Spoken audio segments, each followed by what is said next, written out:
Innal hamdalillah nahmaduhu wa nasta'inuhu wa nastaghfiruh wa na'udzu billahi min syururi anfusina wa min sayyiati a'malina may yahdihillahu fala mudhillalah wa may yudlil fala hadiyalah.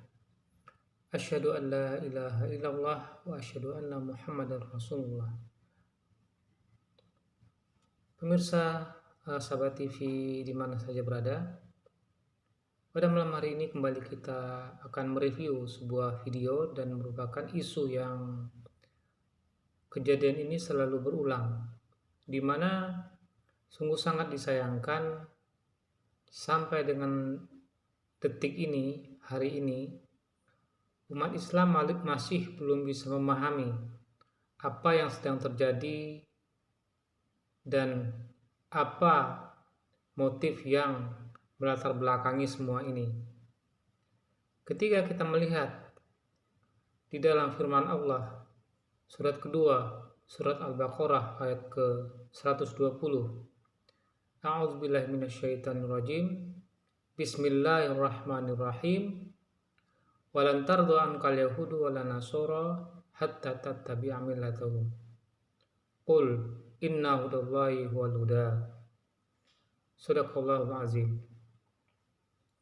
Di ayat itu dikatakan, sesungguhnya orang Yahudi dan Nasara itu tidak akan ridho kepada kamu sampai kamu mengikuti milah mereka. Milah mereka itu, ya, kata milah itu bisa diartikan budaya, gaya hidup, dan juga bisa diartikan agama. Pada video yang akan saya tunjukkan kepada pemirsa malam ini merupakan suatu bukti akan kebenaran firman Allah, bahwa dalam hal ini tentunya ini merupakan suatu kegiatan kristenisasi yang tentu saja tujuannya dan sasarannya adalah umat Islam.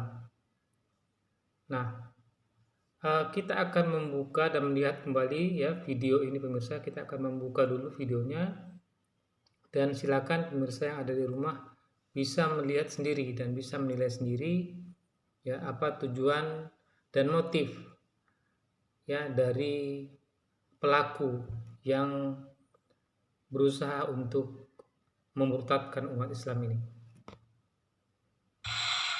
Inilah Injil. Ini kitab-kitab Injil yang sudah dibagikan kepada masyarakat yang awam yang belum tahu mengetahui tentang Islam yang sebenarnya. Ini masyarakat menganggap ini adalah kitab Quran, padahal ini kitab suci Injil. Ini jelas di sini. Nah, jadi jelas ya pemirsa, bahwa dari pembicaraan yang kita dengar di video ini, ya, ini ada umat Islam, ya, dua orang umat Islam yang mana mereka itu menemukan ada katanya kitab Injil, ya, yang merupakan hasil dari kegiatan misionaris yang memurtadkan umat Islam, yang mau memurtadkan umat Islam. Nah, ada suatu hal yang perlu kita luruskan di situ, bahwa apa yang kita katakan sebagai Injil, ya, ketika kita mengatakan bahwa kita beriman kepada Injil, yaitu kita beriman kepada wahyu yang diturunkan oleh Allah kepada Nabi Isa alaihissalam.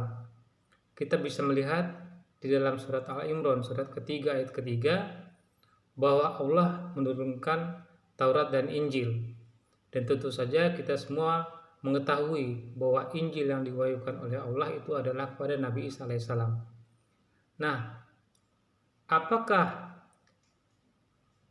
kitab yang kita lihat di video ini adalah kitab Injil? Tentu saja bukan. Ya, itu adalah Alkitab. Maksudnya ketika kita beriman kepada Injil, kita tentu saja meyakini bahwa kita beriman kepada Injil yang diturunkan oleh Allah kepada Nabi Isa alaihissalam. Tetapi bukan Injil yang ini. Ya, di sini kita bisa melihat kitab Injil, ya, kitab suci Injil. Ini adalah merupakan suatu pembodohan kepada umat Islam. Dan sayangnya umat Islam sampai sekarang juga masih tidak memahami apa itu Injil. Ya. Ketika kita beriman kepada kitab Injil, ya, itu adalah wahyu yang diturunkan oleh Allah untuk Nabi Isa, kepada Nabi Isa alaihissalam. Tetapi bukan Injil yang ini. Ya, di dalam Alkitab ini terdapat 4 Injil di dalam Perjanjian Baru. Ya, yaitu Injil Matius, Markus, Lukas, dan Yohanes. Tetapi Injil itu adalah bukan Injil yang diwahyukan oleh Allah kepada Nabi Isa alaihissalam. Tetapi Injil-Injil itu jauh ditulis setelah Nabi Isa alaihissalam sudah meninggal dunia. Ya, Injil itu, saya ulangi, Injil-Injil itu atau kitab-kitab itu ditulis jauh setelah Nabi Isa alaihissalam meninggal dunia. Jadi bukan wahyu yang diturunkan oleh Allah kepada Nabi Isa. Kita bisa lihat redaksi itu jika kita melihat di dalam kutipan Injil Lukas di pasal pertama, kita bisa lihat dengan sangat jelas bahwa ada kabar-kabar atau berita-berita yang dicatat oleh muridnya Theophilus, ya, oleh Theophilus, yaitu Theophilus itu adalah seorang yang merupakan tujuan atau sasaran dipersembahkannya cerita-cerita tersebut, yang mana cerita-cerita tersebut berdasarkan pada kabar-kabar angin atau berita-berita yang dia dengar dari mulut ke mulut. Begitu juga halnya dengan Injil Markus. Injil Markus adalah Injil yang paling tua. Ya, menurut sumber-sumber Kristen itu adalah Injil yang tertua, kemudian Injil Matius dan Injil Lukas. Sehingga ketiga Injil ini dikenal dengan Injil sinopsis. Ya, lalu yang keempat adalah Injil Yohanes, di mana Injil Yohanes ini berbeda dengan ketiga Injil yang lainnya. Tetapi keempat Injil tersebut bukanlah Injil yang diwahyukan oleh Allah kepada Nabi Isa alaihissalam. Ya, kita umat Islam beriman dengan Injil yang diwahyukan oleh Allah kepada Nabi Isa alaihissalam, tetapi bukan Injil Matius, Markus, Lukas, dan Yohanes. Ya, inilah yang sampai sekarang umat Islam itu masih belum memahaminya. Ya, sebelum kita lanjut, kita lihat lagi videonya ya, pemirsa. Kristenisasi. Ini kristenisasi, misionaris. Ya, jadi jelas ya bahwa memang itu adalah merupakan suatu kegiatan misionaris untuk memurtadkan umat Islam. Ya, jadi umat Islam ini memang sampai dengan sekarang, sampai dengan detik ini masih belum memahami. Ya, kebanyakan umat Islam itu masih belum memahami. Mereka mengatakan bahwa Injil yang diwahyukan oleh Allah kepada Nabi Isa itu, ya, itu dipegang oleh umat Kristen. Itu adalah merupakan suatu kebodohan yang sangat parah, ya, kesalahpahaman yang sangat parah. Dan umat Islam ini memang harus kita didik kembali agar mereka itu keluar dari lubang kesesatan ini. Dan inilah yang membuat umat orang-orang kafir itu memuluskan kegiatan mereka untuk memurtadkan umat Islam. Karena umat Islam sendiri itu tidak paham terhadap definisi dari wahyu itu sendiri. Inilah yang merupakan suatu ibroh bagi kita semua, bahwa kejadian ini hendaklah kita pandang sebagai sebuah kejadian yang sangat serius. Ya, kita sekarang masih bisa selamat ya dari usaha pendangkalan akidah ini, tetapi anak-anak cucu kita nanti tidak kita jamin, ya, tidak bisa kita jamin bahwa mereka akan selamat dari usaha pemurtadan yang dilakukan oleh kaum-kaum kufar. Dan ini adalah merupakan tanggung jawab kita, ya, untuk memperkuat akidah anak-anak cucu kita ke depan. Ya, jadi perlu kita pahami bahwa Injil yang dipegang oleh umat Kristen sekarang itu adalah bukan Injil yang diwahyukan oleh Allah kepada Nabi Isa alaihissalam, tetapi itu adalah merupakan produk dari produk-produk dari luar, sumber-sumber, bahkan itu adalah merupakan sumber-sumber dari luar, dari ajaran Nabi Isa alaihissalam dan murid-murid Nabi Isa. Bahkan itu merupakan suatu produk, ya, percampuran dengan produk penyembahan berhala, ya.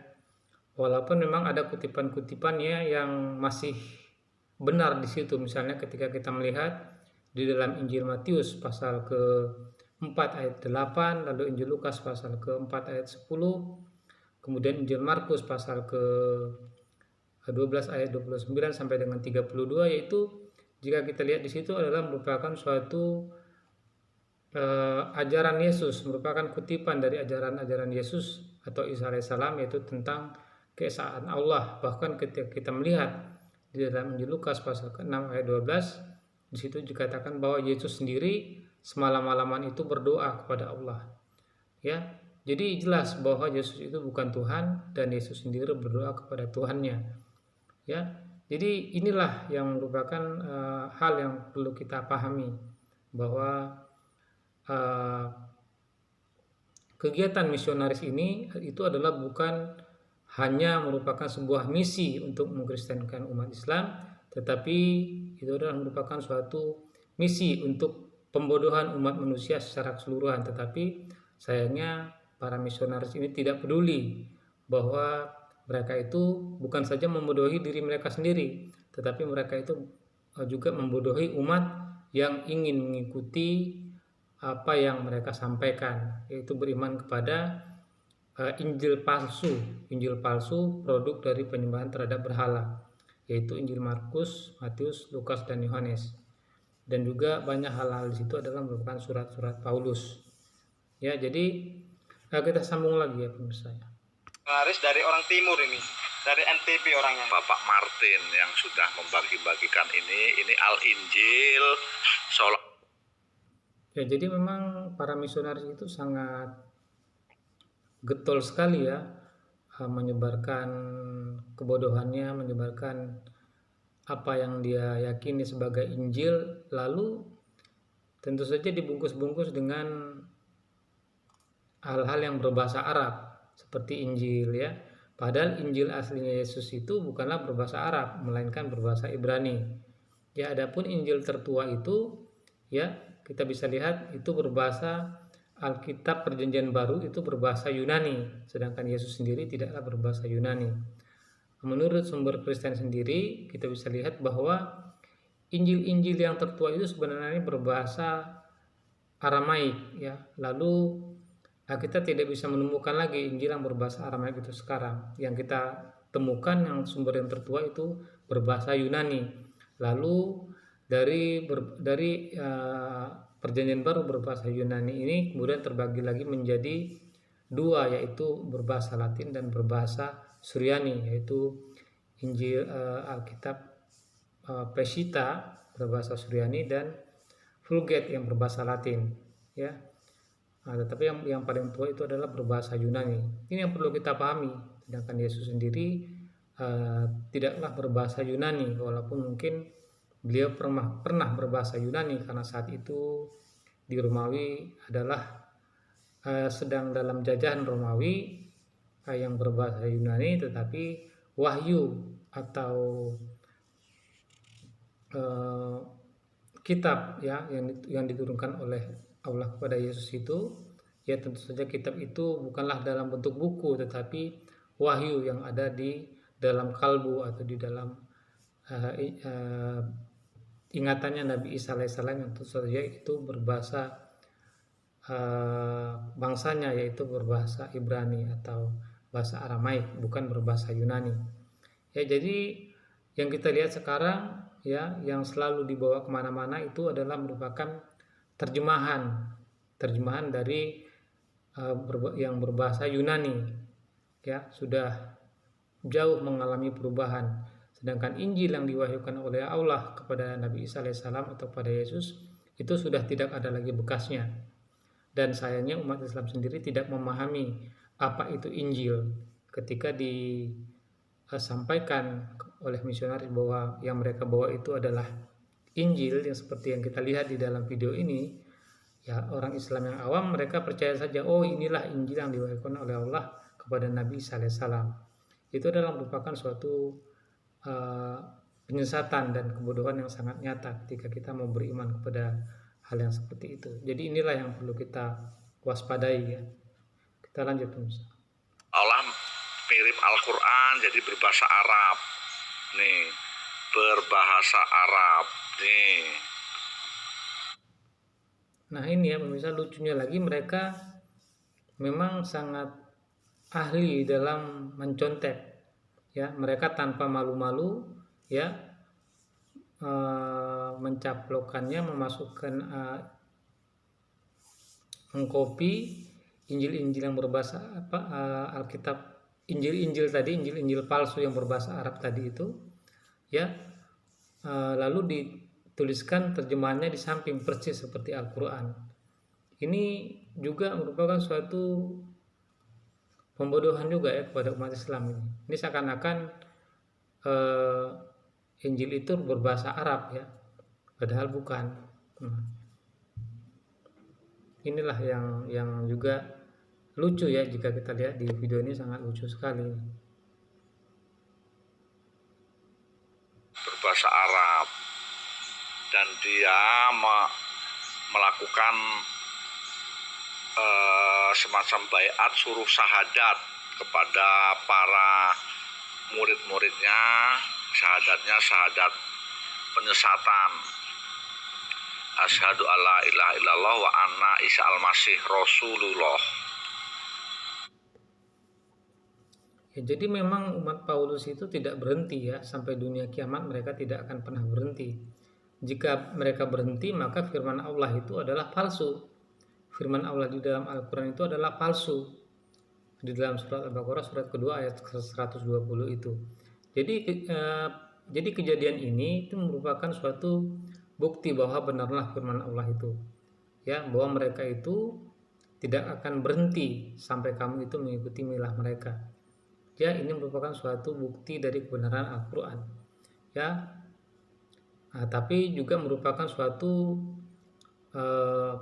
pelajaran juga bagi kita agar kita jangan mengikuti mereka. Karena jika kita mengikuti mereka, ya tentu saja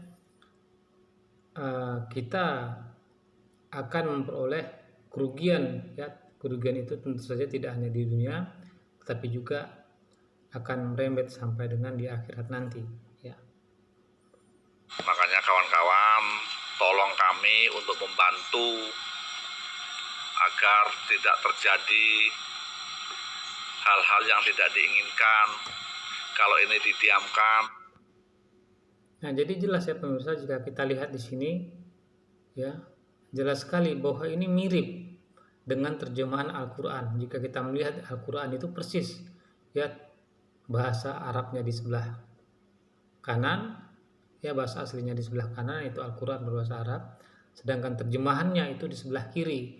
Ini persis. Jadi memang umat Paulus itu sangat licik sekali ya mereka. Bagi kita yang paham sedikit saja, ini bukan merupakan suatu hal yang bukan suatu hal yang serius bagi kita yang paham ya. Ya, tetapi kalau kita melihat ini merupakan suatu hal yang sangat lucu sekali.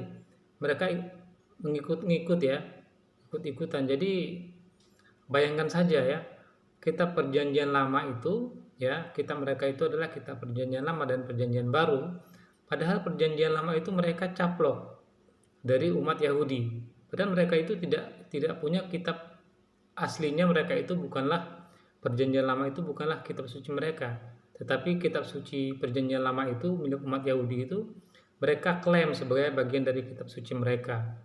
Lalu hal yang lain yang mereka caplok, yaitu ketika mereka itu mencaplok kitab suci Yahudi menjadi bagian kitab suci mereka, lalu mereka tanpa malu-malu lagi mereka mencaplok nama Allah itu ya masuk ke dalam kitab suci mereka.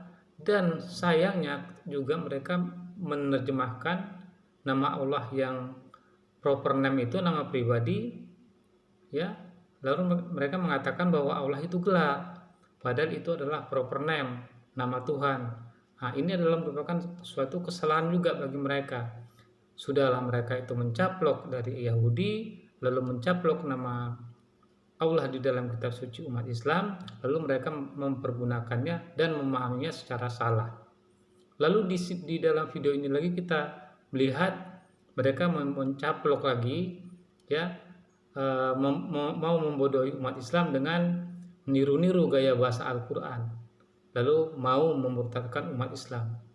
Ya, ini adalah merupakan suatu hal yang tidak bisa kita biarkan jika terus-menerus. Ya, apakah kalian mau jika anak-anak atau tetangga-tetangga kalian, saudara-saudara kalian murtad, ya, masuk ke dalam agama penyembah berhala? Ya, tentu saja kalian tidak rela. Untuk itu, marilah kalian itu, ya, kita semua dalam hal ini waspada. Ya, jangan biarkan masuk, ya, jangan biarkan masuknya ajaran penyembah berhala ini di lingkungan kalian. Misionaris semakin merajalela. Nih, Al-Injil ini yang sudah dibagi-bagikan. Tolong kawan-kawan dari Banser, dari Pagar Nusa, dari apapun, untuk kalau memang peduli dengan agamanya harus segera bertindak. Terima kasih. Demikian. Wassalam. Ya, jadi demikian ya pemirsa, kita bisa lihat di sini, ya, itu tertulis dengan sangat jelas kitab suci Injil. Jadi kitab suci Injil itu tidak perlu saya jelaskan lagi. Ya, kita tahu bahwa kitab suci Injil itu adalah wahyu yang diturunkan oleh Allah kepada Nabi sallallahu alaihi wasallam, tetapi bukan kitab perjanjian lama dan perjanjian baru, bukan pula Injil Matius, Markus, Lukas, dan Yohanes. Itu semua sudah bercampur dengan produk penyembah, ya. Itu semua sudah bercampur dengan produk penyembah berhala. Apalagi di dalam situ terdapat, ya, surat-surat Paulus, yang mana surat-surat Paulus itu, ya, merupakan bagian yang lebih dari 50%-nya dari perjanjian baru itu adalah surat-surat Paulus. Ya, jadi kita tahu bahwa surat-surat Paulus itu adalah merupakan tulisan, di mana tulisan-tulisan Paulus itu banyak sekali hal-hal yang menyesatkan, di mana Paulus sendiri mengatakan bahwa di situ Yesus mati di tiang salib, lalu Paulus mengatakan bahwa Yesus itu adalah Tuhan dan segala macamnya. Ya, itu adalah merupakan suatu penyesatan. Dalam hal ini saya secara pribadi, ini adalah merupakan tugas kita sebagai seorang Muslim untuk menyampaikan kebenaran ini, ya, untuk menyampaikan fakta ini agar kita sebagai umat Islam itu selalu waspada. Ya, bagi umat Kristen barangkali yang melihat video ini, ya, ini bukanlah bermaksud untuk melecehkan, tidak, tetapi ini adalah merupakan suatu tanggung jawab dan tugas kami sebagai seorang Islam, sebagai seorang Muslim, untuk melindungi saudara-saudara kami itu dari usaha pemurtadan, ya, karena ini merupakan suatu rongrongan bagi keimanan kami, ya. Jadi saya sendiri terbuka, ya, jika umat Kristen sendiri itu ingin berdiskusi dalam hal ini, dalam hal apa saja, mungkin kita tentu saja terbuka untuk dikoreksi atau untuk mungkin diadakannya sebuah diskusi untuk membahas masalah apapun itu, karena di dalam Al-Quran, di dalam kitab suci umat Islam, ya, kita bisa melihat di dalam surat ketiga, surat Al-Imran ayat ke-64, dan juga di dalam surat Al-Ankabut surat ke-29 ayat ke-46, dan juga di dalam surat-surat Al-Quran yang lain, di dalam banyak ayat itu mengkritisi dari keyakinan umat Yahudi dan Kristen, tentu saja dalam hal ini adalah Kristen, karena apa yang diyakini umat Kristen tentu saja itu dibantah oleh Al-Quran, ya, dibantah oleh Al-Quran, terutama yaitu tentang ketuhanan Yesus, tentang dosa asal, dan penyaliban Yesus. 3 poin inilah yang merupakan poin yang sangat penting di dalam di samping hal-hal yang lainnya yang merupakan koreksi Al-Quran. Ya, tentu saja kita sebagai seorang Islam, sebagai seorang Muslim, terbuka untuk diadakannya sebuah diskusi-diskusi lintas agama untuk menemukan suatu titik temu dalam hal untuk mencari kebenaran. Ya, mungkin itu saja yang bisa saya sampaikan pada malam hari ini. Ya, intinya kita sebagai umat Islam haruslah waspada. Ya, poinnya ya bahwa kitab suci yang dipegang oleh saudara-saudara kita, saudara umat Kristen itu ya, di mana mereka mengklaim bahwa itu adalah Injil yang diwahyukan oleh Allah kepada Nabi Isa alaihissalam, kita tegaskan bahwa Injil yang diwahyukan oleh Allah kepada Nabi Isa itu sudah tidak ada, ya. Ya, di mana Injil yang diwahyukan oleh Allah kepada Nabi Isa alaihissalam itu sudah musnah, dan Nabi Isa alaihissalam sendiri itu sudah berpesan untuk mengikuti kepada Nabi yang akan datang setelah dirinya, yaitu Nabi Muhammad SAW. Dan kitab yang diturunkan kepada Nabi terakhir itu, yaitu Nabi Muhammad SAW, itulah yang harus kalian ikuti.